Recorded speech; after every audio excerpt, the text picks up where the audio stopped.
Bom dia, boa tarde, boa noite. Fala aí, galera. Como é que vocês estão? Ficamos um tempo aí distante, né? Me perdoe, tive alguns contratempos. Não deu para subir os vídeos aqui no YouTube, tive algum contratempo na minha máquina.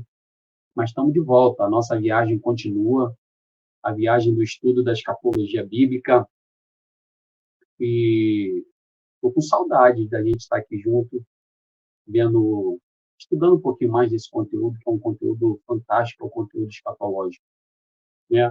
No último, no último vídeo, nós falamos sobre as 7 igrejas do Apocalipse, né? Fizemos só aquele apanhado geral, um panorama de cada uma das igrejas, né? Das formas interpretativas, como são enxergadas as igrejas. E hoje nós vamos falar na realidade, a gente vai começar o estudo do Apocalipse agora. Primeiro nós demos aquele panorama geral, né? Falando sobre os métodos de interpretação, as escolas, né? As formas alegóricas, simbólicas, literais do estudo do Apocalipse, não somente do escatológico, mas de toda a Escritura. Fizemos um apanhado geral das visões acerca do milênio, acerca da tribulação, né? Pré-tribulacionismo, midiomeso, vimos o pós-tribulacionismo, dispensacionalismo, enfim, aliancismo, fizemos esse apanhado geral para agora a gente entrar, de fato, no estudo do Apocalipse. Já vimos semana passada não, mês passado, capítulo 2 e 3 do livro do Apocalipse, que fala exatamente sobre as 7 igrejas. Hoje nós vamos falar sobre 2 visões que João tem lá em Patmos, né, que é a nossa próxima tela aqui. Nós vamos falar sobre a visão de Jesus glorificado, que é o capítulo 1, e nós vamos falar sobre o trono de Deus, que é o capítulo 4. E eu acredito que esse é o conteúdo que nós vamos estar passando hoje. Não dá para ir um pouco mais além, senão o vídeo fica muito extenso. Então, vamos por parte, né? Eu falei que o estudo ia ser bem tranquilo, porque o Apocalipse ele é um livro todo codificado. Então, é necessário a gente parar, analisar parte por parte. Uma vez agora que você já está familiarizado, né, com todo o esquema de interpretação, com as escolas, com as visões preteristas, enfim, historicista, fica mais fácil da gente ir falando sobre o conteúdo escatológico e você não ficar perdido. Se você está chegando no estudo aqui agora, Anselmo, esse é o primeiro vídeo que eu estou vendo. Existem outros 7 vídeos, se eu não me engano, que vão estar te dando um panorama geral. Então, é necessário que você vá lá no primeiro vídeo e assista e venha assistindo para depois você assistir esse que nós vamos estar falando sobre as visões de João. Tá bem? Então, hoje nós vamos ler o capítulo 1 aqui, né? Falar também um pouquinho da autoria do livro do Apocalipse, falar um pouquinho da datação, gematria, que é um assunto interessante. Depois, se quiser, a gente pode aprofundar um pouquinho na gematria, mas é só um apanhado geral. Mas vamos ler, então, o livro do Apocalipse. Vamos ficar nessa tela aqui mesmo. Eu quero ler aqui revelação de Jesus Cristo, que Deus lhe deu para mostrar aos seus servos as coisas que em breve devem acontecer, e que ele, enviando por intermédio de seu anjo, notificou ao seu servo João, a qual atestou a palavra de Deus e o testemunho de Jesus Cristo quanto a tudo o que viu. Diz o verso 3. Bem-aventurado aqueles que leem, aqueles que ouvem as palavras da profecia e guardam as coisas nela escrito, pois o tempo está próximo. Observe que já existe uma bem-aventurança logo no início do livro do Apocalipse. Bem-aventurado aqueles que leem e aqueles que ouvem as palavras. Ouvir no sentido de obedecer, de entender, de guardar tudo aquilo que você está lendo, de ter o entendimento. É mais nesse sentido, quando fala aqui, aqueles que ouvem as palavras da profecia. Não é ouvir somente você escutar com o seu ouvido aí, não. Aqueles que ouvem as palavras da profecia e guardam as coisas que estão escritas nela. A nossa próxima tela vai falar um pouquinho sobre a autoria, a datação e a gematria, né? Existem evidências internas e externas da autoria joanina. O que é a autoria joanina? É que João foi quem escreveu o livro do Apocalipse. Evidências internas, aquelas que a Bíblia apontam para nós. Evidências externas, é o que historiadores vão apontar, é o que muitos daqueles que viveram naquela época que João viveu vão apontar. Então, para que haja uma autoria garantida, é necessário que haja uma evidência interna e uma evidência externa. Qual é a evidência interna que nós temos? Nós já acabamos de ler, o versículo 1 do livro do Apocalipse, o próprio livro já diz aqui, ó, no finalzinho do versículo 1, capítulo 1, por intermédio do seu anjo, notificou a seu servo João. Isso é uma evidência interna que, de fato, João foi quem escreveu o livro do Apocalipse. Uma outra evidência interna na Escritura, vou me ater apenas ao Apocalipse. Existem outras evidências nos demais livros bíblicos, mas vou me ater somente ao livro do Apocalipse. Está no verso 4, Apocalipse 1, verso 4. João, às 7 igrejas que se encontram na Ásia, graça e paz a vós outros da parte daquele que é, que era e que há de vir da parte dos 7 espíritos que se acham diante do seu trono. Então, João é quem escreve as 7 igrejas. Então, eu fiz um apontamento aqui de duas evidências internas da autoria de João. Agora, eu quero fazer um apontamento tríplice aqui de evidências externas. Justino Marte, como você está lendo aí na tela, viveu em Éfeso em 135 depois de Cristo, ou seja, um contemporâneo ali da época do primeiro e segundo século, ele viveu nessa época. Então, para quem viveu naquela época, testificar que, de fato, a autoria era de João é muito maior de quem vive agora, por exemplo, no século XVIII, XIX, XX.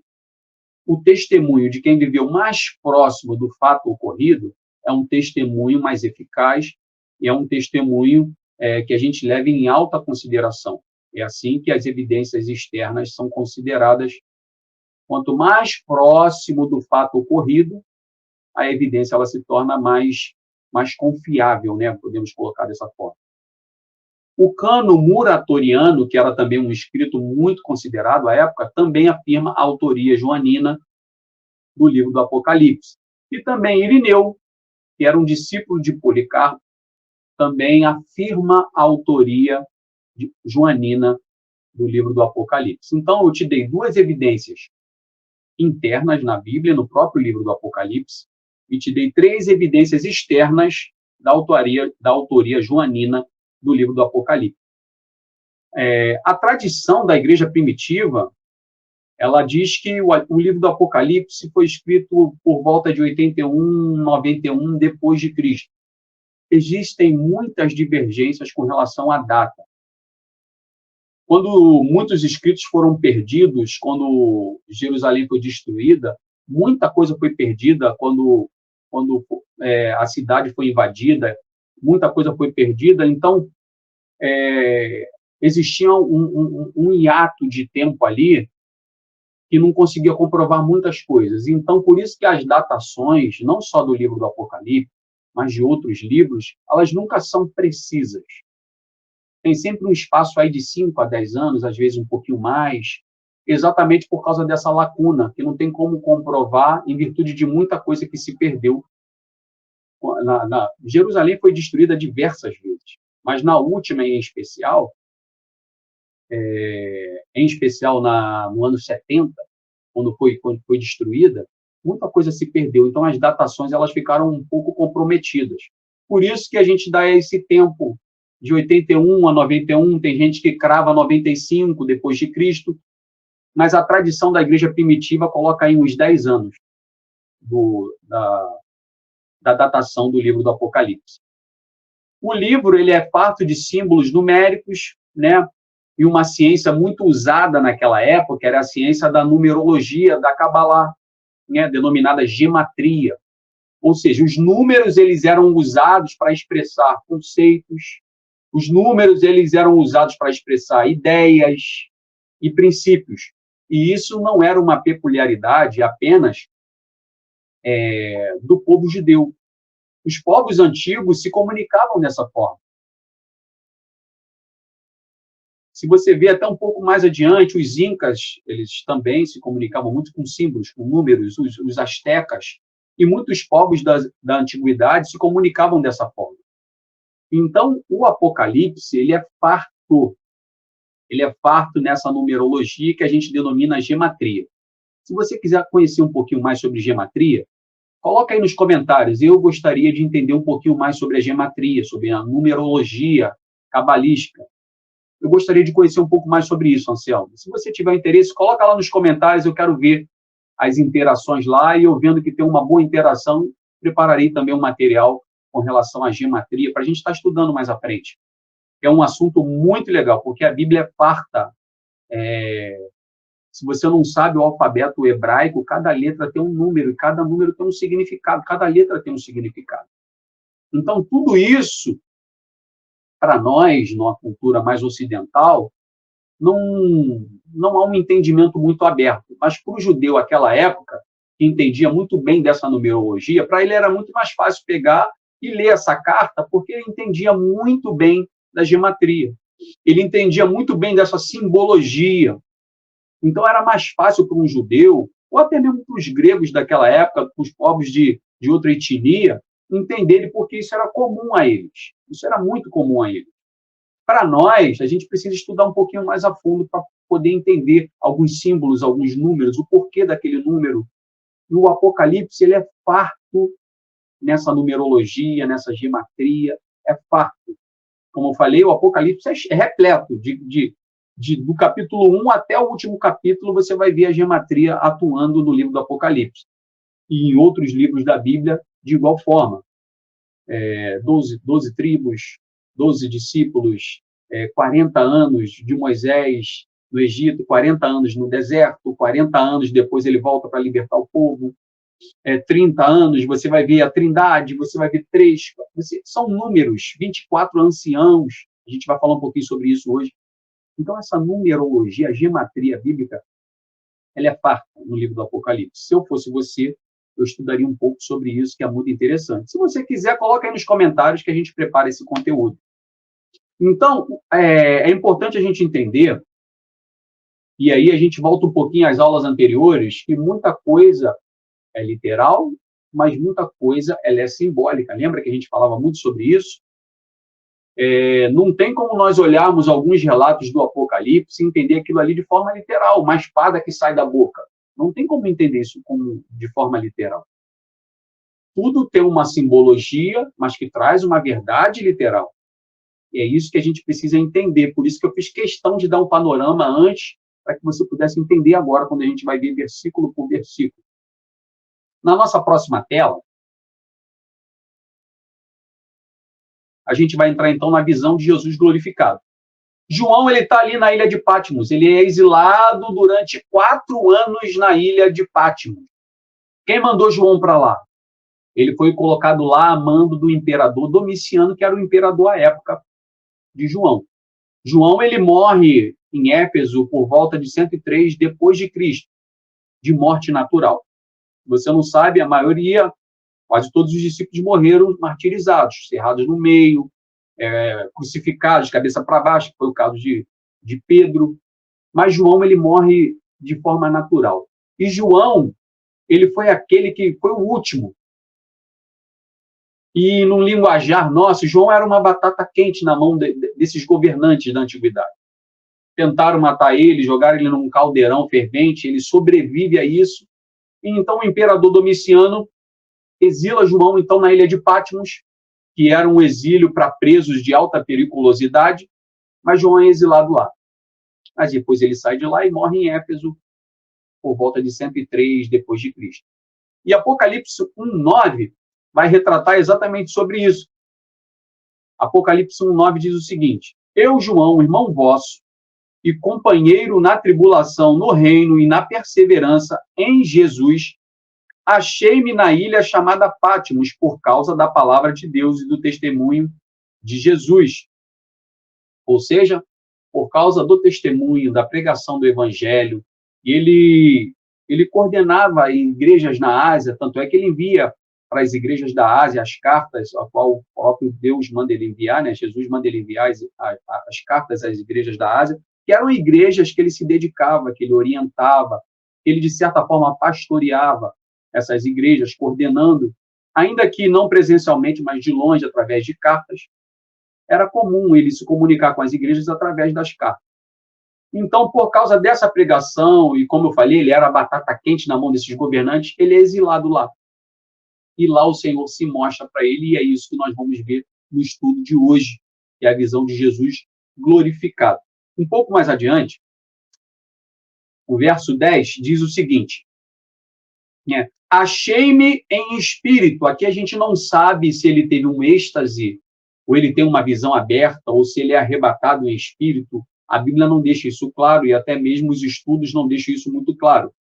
Mas é bem verdade que Deus começa a se mostrar a ele ali, e ele se acha em espírito no dia do Senhor, que é uma outra referência. Esse dia do Senhor, alguns entendem aqui que esse arrebatamento, esse êxtase espiritual ocorre num sábado para alguns, outros dizem que ocorre no domingo, que era o dia do Senhor. Mas existem aqueles que defendem o dia do Senhor como uma referência que está lá em 2 Coríntios 1,14, como um tempo apocalíptico da ira de Deus. Eu prefiro ficar com esse. Tá? Eu prefiro ficar com esse, que é mais coerente com o que Paulo fala lá em 2 Coríntios 1, versículo 14. Que esse dia do Senhor não é uma referência ao dia da semana, mas é uma referência a um tempo apocalíptico da ira de Deus. É mais coerente pensar dessa forma. Ele achou-se em espírito no dia do Senhor e ouviu por detrás dele uma grande voz como de trombeta. Diz o verso 11, dizendo, o que vês, escreve em livro e manda às 7 igrejas. Foi matéria do estudo do vídeo passado. Éfeso, Esmirna, Pérgamo, Tiatira, Sardes, Filadélfia e Laodiceia, que são as 7 igrejas aqui da Ásia Menor. Voltei-me para ver quem falava comigo. E voltando, vi 7 candeeiros de ouro. E no meio dos candeeiros, um semelhante a filho do homem, com vestes talares, cingindo a altura do peito com uma cinta de ouro. Voz de muitas águas. A gente vai ver que ele tem uma visão muito semelhante ao que Daniel tem. A gente vai ver isso já adiante. É uma visão muito semelhante que João tem à visão que Daniel teve. Muito semelhante, muito semelhante. Mas é importante a gente notar aqui alguns detalhes. Eu coloquei ali, achei-me em espírito, já te expliquei. Dia do Senhor, voz de muitas águas, como voz de trombeta, né? E o que vês, escreve. Por isso que João escreve tudo, e em algumas oportunidades ele escreve, mas não lhe é permitido falar aquilo que ele escreve. Mas ele escreve tudo. Ele escreve tudo o que está sendo mostrado a ele ali por esse anjo. E na próxima tela,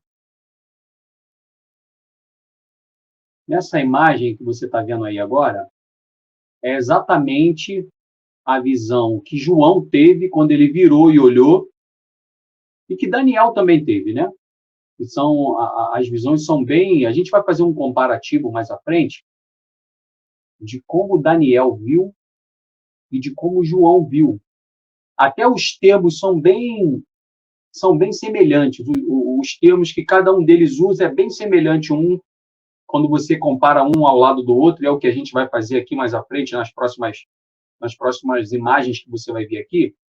A gente faz essa comparação para ver como é que bate certinho a imagem que João tem com a de Daniel, e olha que a distância entre eles é imensa, né?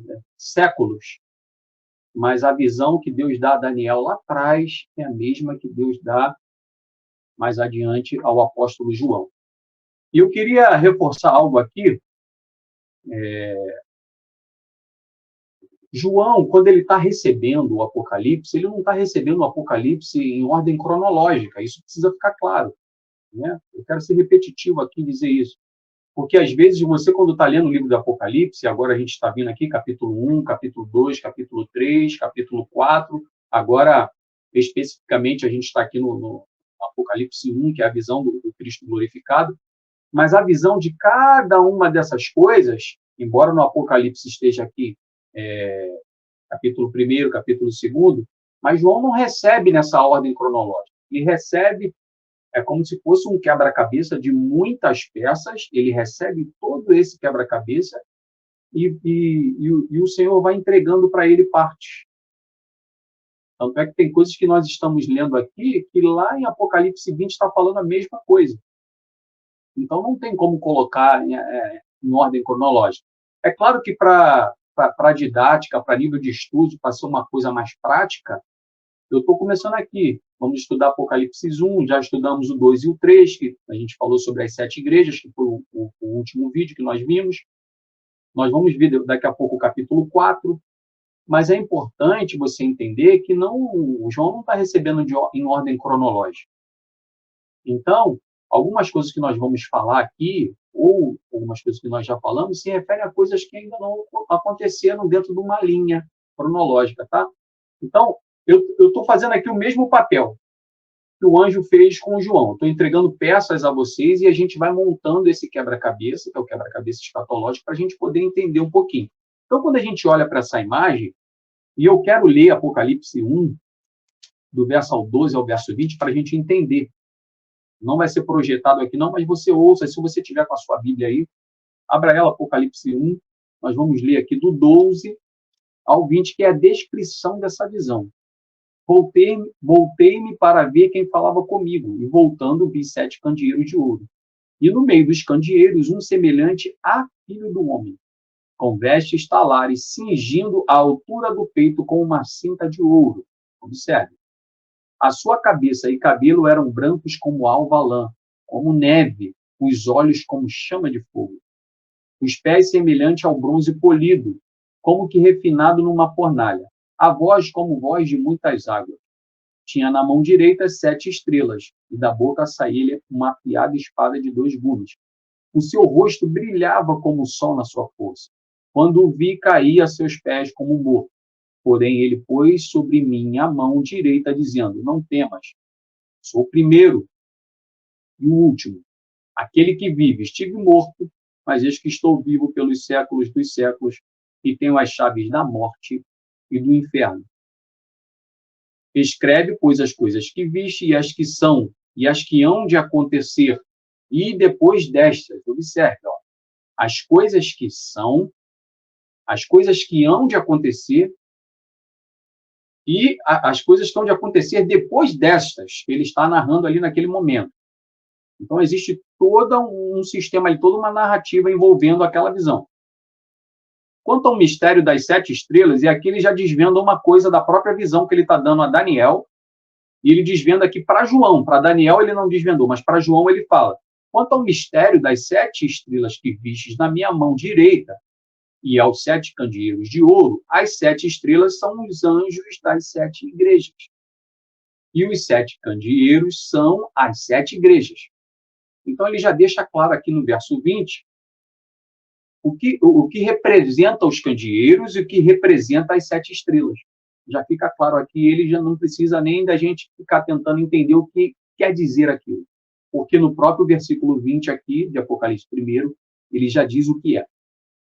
Então, essa aqui é a visão que João tem. E agora sim, a gente vai passar para a próxima tela, que eu fiz aqui um comparativo da visão que João tem e da visão que Daniel tem. Você vai ver que é muito semelhante. É bem semelhante a descrição da visão de João para a descrição da visão de Daniel. O que está em amarelo aí é como João vê. E o que está em vermelho, acho que é em vermelho que deve estar aparecendo aí para você, para mim aqui é um pouquinho alaranjado, mas deve estar aparecendo vermelho aí para você. O que está em vermelho ou laranja é o que Daniel vê, tá? Então aqui eu procurei fazer um paralelo. Os 7 candeeiros ou candelabro, só um detalhe, na imagem que eu projetei ali, eu não coloquei 7 candeeiros, eu coloquei uma haste de cada candeeiro representando cada candeeiro, tá? Só para ficar claro. Nessa imagem aí, botei aqui só para você ver. O mais correto seria colocar 7 candeeiros, porque cada candeeiro tem 7 hastes. Aí, no caso, na imagem, eu coloquei cada uma haste dessa representando um candeeiro, para a imagem não ficar muito poluída, para a gente entender melhor o que João e que Daniel viram na visão. Então, voltando à tela azul, os 7 candeeiros ou candelabros são as 7 igrejas, como diz no verso 12, está lá o verso 20, já explica muito bem. Né? As 7 estrelas são 7 anjos, conforme está também no versículo 20. E aqui vem as comparações. Se você abrir no livro de Daniel, capítulo 10, ele descreve essa mesma visão do verso 4 ao verso 6. Para João ele faz a seguinte narrativa para João: vestes talares, que é a mesma coisa que linho fino, conforme Daniel viu. Vestes talares e linho fino é uma representação da mesma coisa. Cinto de ouro, e aqui tem uma diferençazinha, uma pequena diferença, um cinto de ouro na altura do peito, é o que João vê. Como Daniel vê essa parte? Daniel vê ombros cingidos de ouro. Acho que eu coloquei aí ombros de ouro, mas o que está lá na narrativa do versículo é ombros cingidos de ouro. Então, um está na altura do peito, já Daniel vê ombros cingidos de ouro. A cabeça e cabelos como alva lã. Cabeça e cabelos como alva lã. Já Daniel vê um rosto como relâmpago, ou seja, tudo reluzente. Tudo reluzente. E aqui cabe ressaltar uma coisa, que as cães, né? Isso para o povo da antiguidade, os cabelos brancos, era uma representação de maturidade. Os sábios, os anciãos, era uma representação de maturidade. As pessoas que tinham as cães, né, eles chamavam as cães. Os cabelos brancos eram uma pessoa mais respeitada, porque ela já tinha vivido bastante tempo. Eu não sei se você sabe, mas também na parte judiciária, isso acontece muito no Reino Unido, lá no país de Gales, esses países, os juízes, eles colocam até uma peruca de cabelos brancos, não sei se você já viu, também representando respeito, maturidade, ou seja, uma pessoa que é capaz de julgar entre as outras, porque ela já viveu um pouco mais e tem conhecimento de todo um ordenamento jurídico. Então, quando Jesus aparece ali com cabeça e cabelos como alva lã, é como se ele fosse um ancião de dias, é como se ele fosse aquela pessoa que representa a maturidade, aquele que veio para julgar, é aquele que veio com todo o ordenamento jurídico debaixo das suas mãos, ou seja, aquele que tem um poder de julgar, aquele que tem um poder de conhecimento do todo. É mais ou menos essa a representação. Já Daniel vê o rosto como relâmpago, né? Essas questões de diferenças, né, que são diferenças ainda que pequenas, mas são diferenças, né, de narrativa. A gente vê essa mesma diferença de narrativa nos evangelhos. Os apóstolos ali, alguns apóstolos, né, escreveu o evangelho, o Lucas não é um apóstolo, mas escreve um dos evangelhos, você vê uma diferença, às vezes, enorme da narrativa de um para o outro. E é o que ocorre, às vezes. Se a gente tiver a mesma visão, eu vou narrar a visão de uma forma e você vai narrar de outra forma. Então, João, quando vê, ele narra cabeça e cabelos como alva lã. Já Daniel, o rosto como relâmpago. Mas está se referindo à mesmíssima coisa dentro da visão, só que um narra de uma forma, o outro narra de uma forma distinta. Olhos como chama de fogo, é o que João vê. E Daniel, olhos como tochas de fogo, bem similar, muito parecido, né? Que o fogo ele tem uma representação de pureza, de purificar, né? Os olhos do Senhor são aqueles que purificam, que sonda qualquer coisa, até mesmo o ouro é purificado no fogo. Pés como bronze polido. Pés como bronze polido. Já Daniel vê braços e pés como bronze polido. Olha só. Enquanto um vê os pés como bronze polido, um vê braços e pés como bronze polido. Alguma coisa faltou a João, ele não conseguiu enxergar também que os braços estavam polidos, não sei. Mas é o importante notar que a questão do bronze polido é a mesma narrativa, igualzinho. Voz de muitas águas. João diz que a voz que ele ouve é uma voz de muitas águas. E Daniel, voz como estrondo de muita gente. Mesmíssima coisa. Só que um fala de uma forma e o outro fala de outra forma. Então, essa é a descrição da visão e é uma representação daquilo que Deus é, daquilo que o Cristo glorificado é. É exatamente essa representação. Não tem como eu olhar para essa visão, que é a visão do Cristo ali no meio dos candeeiros e das estrelas em suas mãos, e achar que ele é assim, literalmente. Tem toda uma representatividade. Cada uma dessas partes existe uma representatividade. Tá? Cintura, cinto de ouro na altura do peito, respeito, autoridade, cabeças e cabelos alvo como a lã. Cada uma dessas partes tem uma representatividade. O livro do Apocalipse ele é riquíssimo nisso, como nós falamos no início. Né? A Bíblia diz que conformosos são os pés dos que anunciam o Evangelho. Seriam esses também como bronze polido? É uma pergunta que eu faço aqui. Voz como de muitas águas, uma voz que impõe respeito. Uma voz que não tem como passar despercebido. Os candeeiros são a representação da luz de Deus, né? Os candeeiros são as igrejas têm um papel, um farol. As igrejas são faróis, essa é a verdade. Anjos, a Bíblia sempre apontou anjo como estrela. Anjo como estrela, né? Então, cada uma dessas partes tem uma representatividade. O próprio linho fino, que são roupas que eram o quê? Que eram roupas sacerdotais. Os sacerdotes se apresentavam assim diante de Deus, com linho fino. Era o melhor que eles tinham para oferecer. E até essa roupa será trocada. A nossa roupa vai ser trocada, assim como o Cristo glorificado apareceu com uma roupa diferente, né? Será que a gente pode dizer uma roupa diferente?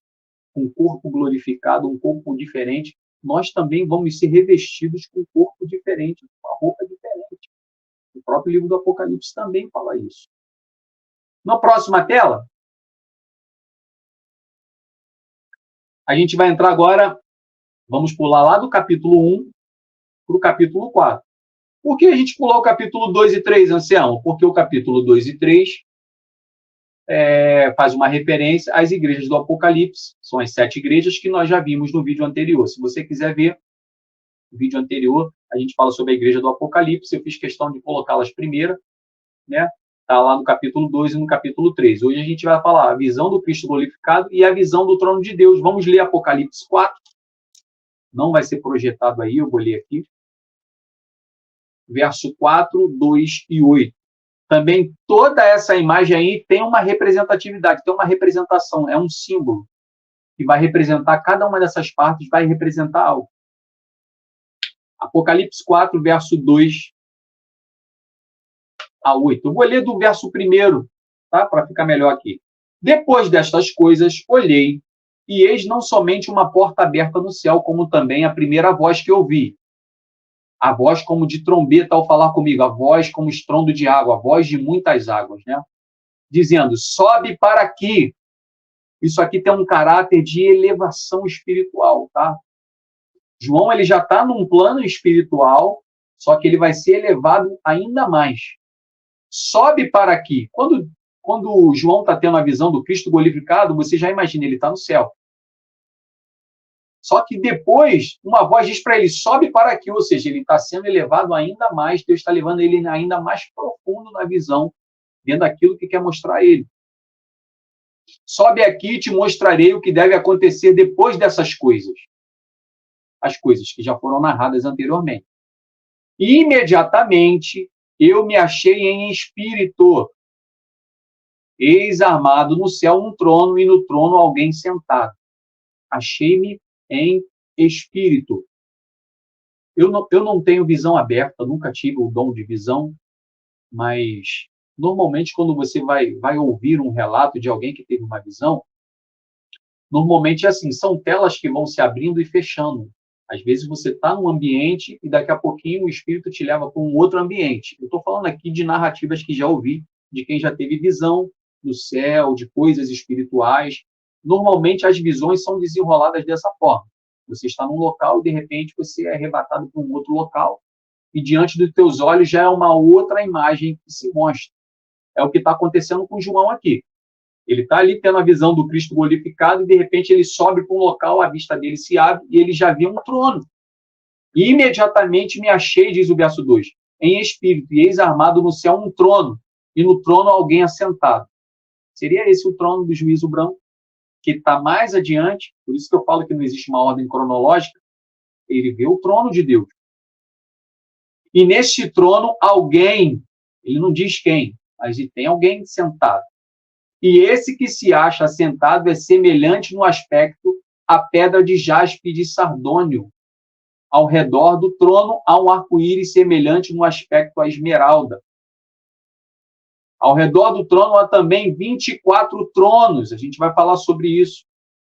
Assentado neles 24 anciãos vestidos de branco, em cujas cabeças estão coroas de ouro. Do trono saem relâmpagos, vozes e trovões, e diante do trono ardem 7 tochas de fogo, que são os 7 Espíritos de Deus. No original grego, essa palavra aqui, ela não fala sobre 7 Espíritos de Deus, mas fala sobre o Espírito cétuplo de Deus, o Espírito que tem 7, alguns chamam de emanações do próprio Deus. O Espírito cétuplo de Deus, e não 7 Espíritos de Deus, né? A expressão no original ela é mais apropriada aqui. Adiante do trono, diz o verso 6, um como que mar de vidro, semelhante ao cristal. E também no meio do trono e à volta do trono, 4 seres viventes, cheios de olhos, por diante e por detrás. O primeiro ser vivente é semelhante a leão. O segundo, semelhante a novilho, ou a boi, em algumas versões, né? O terceiro tem o rosto como de homem. E o quarto ser vivente é semelhante à águia quando está voando. E os 4 seres viventes, tendo cada um deles, respectivamente, 6 asas, estão cheios de olhos, ao redor e por dentro. Não tem descanso, nem de dia e nem de noite, proclamando: Santo, Santo, Santo é o Senhor Deus, o Todo-Poderoso, aquele que era, que é e que há de vir. Vamos ficar aqui até no 8, né? Então, João ele tem essa visão do trono de Deus. Ezequiel também tem uma visão semelhante, mas não do trono. Ele tem a visão dos 4 seres viventes também, Ezequiel. Capítulo 1 de Ezequiel fica como dever de casa aí para você. Ezequiel ele tem a mesma visão, e se a gente fizer um comparativo, e eu vou fazer aqui, daqui a pouco, Ezequiel, capítulo 1, ele faz a narrativa dos 4 seres viventes, a mesma visão que João tem, e é bem semelhante essa comparação, tá? Então, João ele tem essa visão. E aí, na tela abaixo, a gente explica um pouquinho melhor sobre essa visão que João tem. Depois dessas coisas, diz o verso 1, né? Que coisas ele se refere? São coisas que Deus já tinha mostrado para ele, né?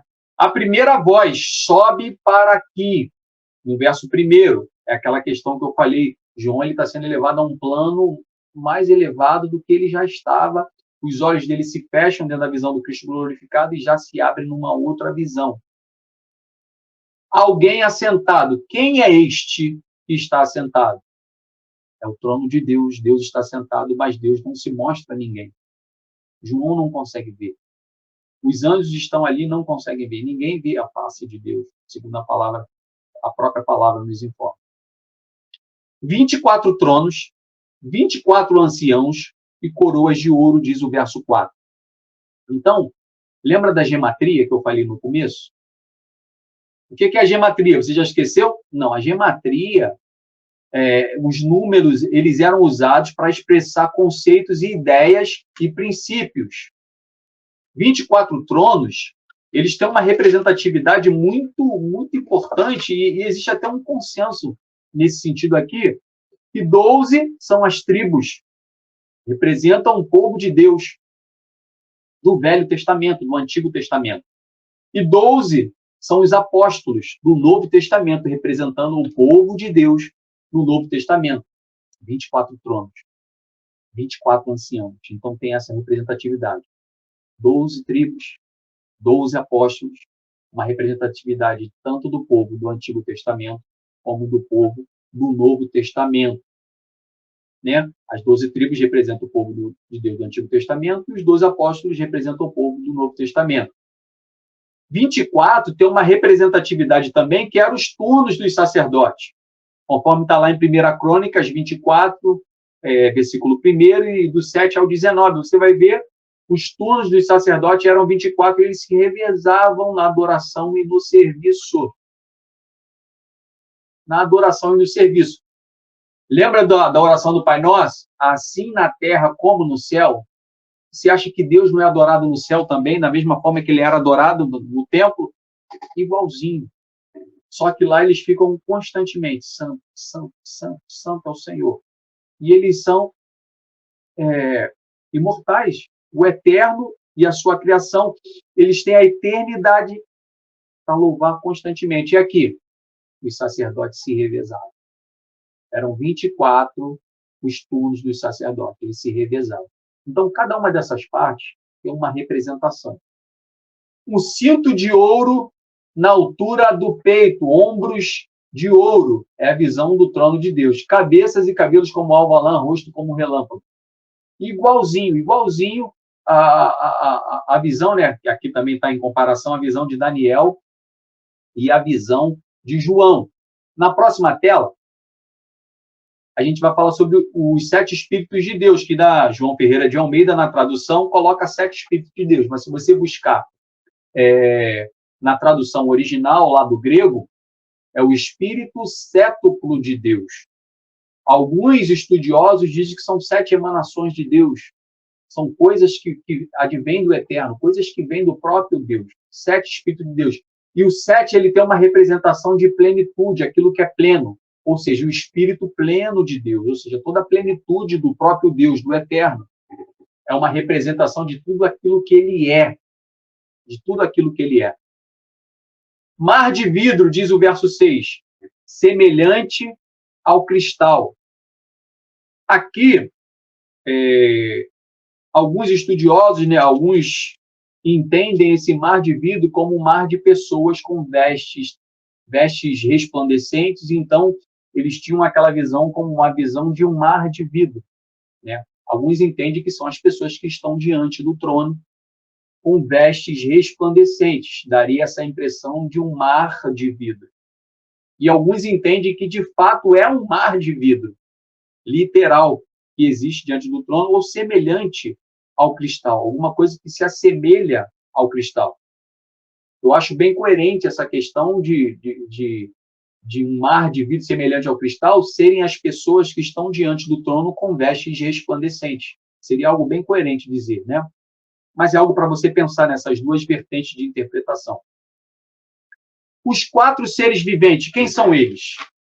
E aqui a gente vai falar um pouquinho sobre a visão de Ezequiel e um pouquinho da visão que João teve.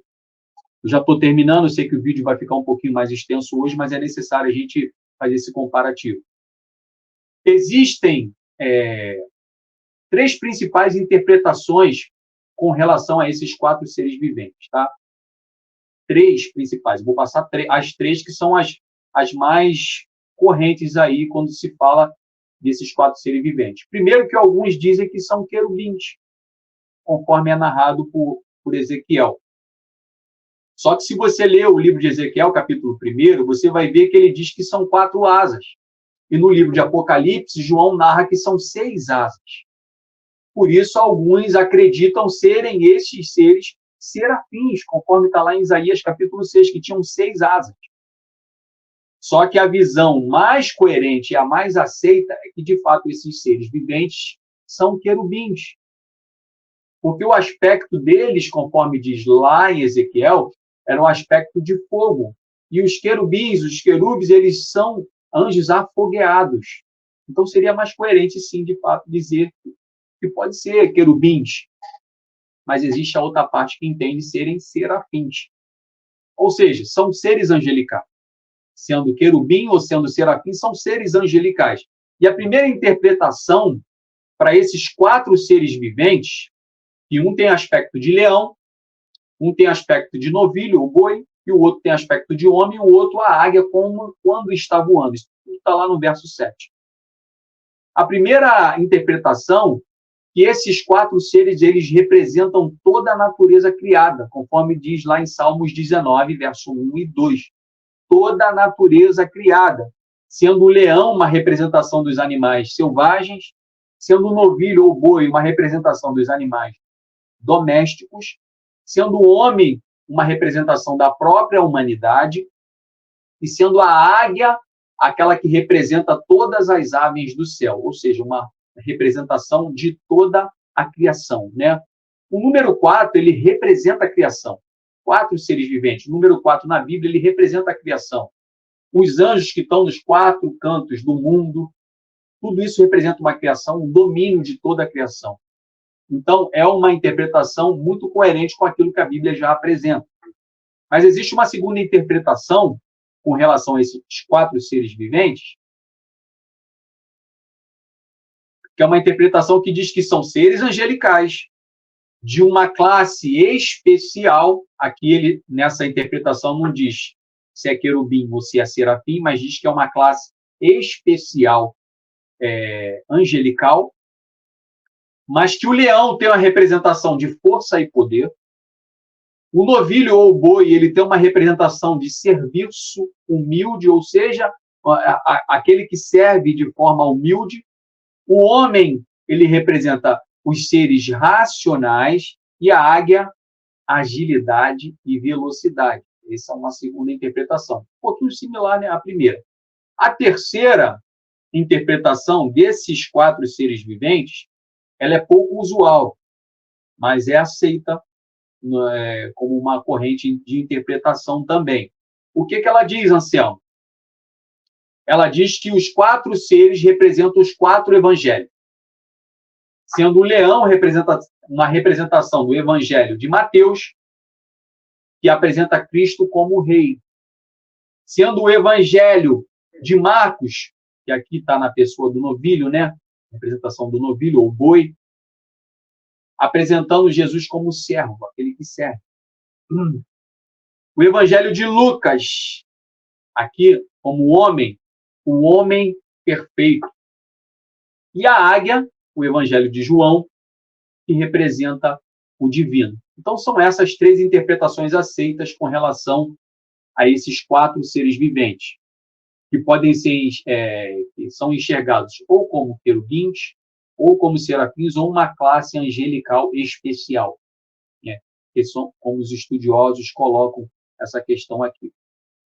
E tem outros caráteres aqui muito interessantes, né, dentro dessa visão do trono de Deus, é que, na visão de Ezequiel, cada um desses seres tem 4 rostos. O leão, ele tem um rosto na frente e atrás, de um lado e do outro. O novilho tem um rosto na frente e atrás, de um lado e do outro. Isso para Ezequiel. O homem, na frente e atrás, de um lado e do outro. Já na visão de João, eles são cheios de olhos por dentro e por fora. Eles são cheios de olhos por dentro e por fora. O que seria isso, Anselmo? Está vendo que cada um narra de uma forma diferente? Se são 4 faces, uma para cada lado, e cada face tem 2 olhos. Então, de fato, são olhos por dentro e por fora. Só que por dentro, só a narrativa de João contempla esse olhos por dentro. O que seria isso? Esses seres viventes teriam a capacidade de nos sondar, de entender o que está por dentro, e ter um caráter de guardar o trono de Deus, de olhar por todo canto. Também tem esse caráter, né? O olhar de Deus, que é um olhar extenso em todas as direções, um olhar de cuidado, um olhar de proteção, porque os querubins estão ali assistindo diante do trono. Um olhar de proteção, um olhar de cuidado. Seria esses olhos por dentro a coisa de próprio Deus nos sondar e conhecer a gente por dentro e por fora? Pode ser também uma interpretação. Na próxima tela, que diz que eles não têm descanso. O verso 8 diz, eles não têm descanso. Isso mostra uma constância na adoração. Isso mostra o serviço ininterrupto desses seres, não somente dos seres, mas também dos anciãos que se prostram diante daquele que se encontra sentado no trono. E diz o verso 9 ao 11 que eles peguem as suas coroas, uma coroa, uma representação de autoridade, daquele que tem autoridade. Então, os 24 anciãos, 12 apóstolos, 12 tribos, coroados, ou seja, eles têm o poder de julgar, eles têm a autoridade, mas toda a autoridade deles eles colocam diante daquele que está sentado no trono como reconhecimento. A ele a honra, a ele a glória, a ele o louvor eternamente. Esse caráter de adoração constante não tem descanso, o serviço é ininterrupto. Ah, mas eles não se cansam. Não se cansam. Eles foram criados para isso, para essa adoração. Eles não se cansam nesse período de adoração. E por último, mas não menos importante, eu quero dizer para você que no nosso próximo vídeo a gente vai estar falando sobre a visão do livro selado. Se der para a gente esticar um pouquinho, a gente vai esticar, mas a visão do livro selado, dentro da visão do livro selado, a gente vai falar sobre os 4 cavaleiros do Apocalipse. Então, para não ficar um vídeo extenso como esse que for, eu vou tentar falar sobre, de repente, 2 selos, ou os 4 primeiros selos que vão contemplar os 4 primeiros cavaleiros do Apocalipse, para não ficar um vídeo tão denso, né? Mas espero que tenha ficado claro para você a visão do Cristo glorificado. Procurei passar aqui as interpretações distintas que a gente vê com mais facilidade, e a visão do trono de Deus, contemplando também os 4 seres viventes, os 24 anciãos, o que cada um representa dentro das interpretações que a gente vê, que são correntes aí. Então, no próximo vídeo, a gente vai estar falando sobre o livro selado e vou tentar falar sobre 4 selos. Se não der, você me perdoe, a gente fala sobre 1 ou 2, não sei. Mas a gente, para não ficar um vídeo muito extenso, a gente vai ter que sumariar um pouquinho. Já sabe, comenta, compartilha, tá? Divulga o canal. Ah, Anselmo, não gostei disso. Coloca lá, teu comentário vai ser muito bem-vindo, a gente vai estar interagindo lá. É sempre uma bênção quando alguém comenta, eu olho lá, eu vejo a pessoa gostou do vídeo, a pessoa entendeu.